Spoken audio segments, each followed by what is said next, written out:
Hi everybody, this is Miss Moore. I hope that you guys are doing well. Today I'm going to be doing a quick review on C.E.Rs. As you guys can see, you can see me at my computer screen. Trying new software, it's working very well so far. So I will be typing on my screen and you will be able to see it. So again, today we are going to be reviewing C.E.Rs.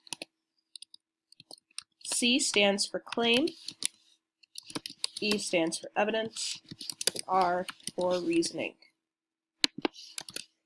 As a reminder,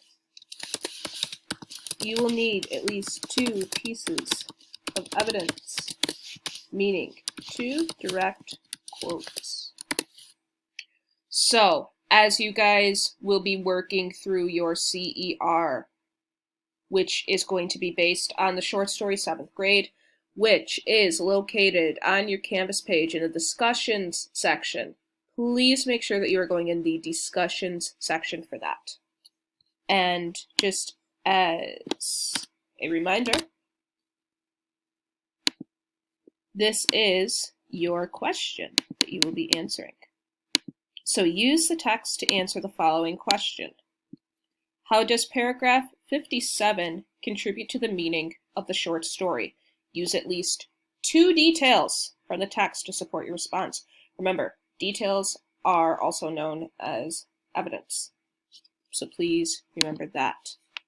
And finally, just as another last quick review, this is the poster that I have in my classroom. It's been a while since we've been in my classroom, all of us. So as a reminder again, claim is an answer to the question. Your evidence is information from the text or diagram that supports the claim. And examples are in pink. So on page blank it says, according to the text, based on what I read, and in the excerpt it says. So those are some stems that you could use for your evidence. Now for reasoning.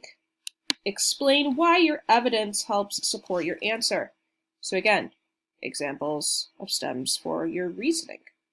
This evidence supports my claim because the reason for this is, and I know this is true because. So please do your best on the C.E.R. If you have any other questions for me, please feel free to reach out. Best of luck. I miss all of you, and I will see you guys later. Bye.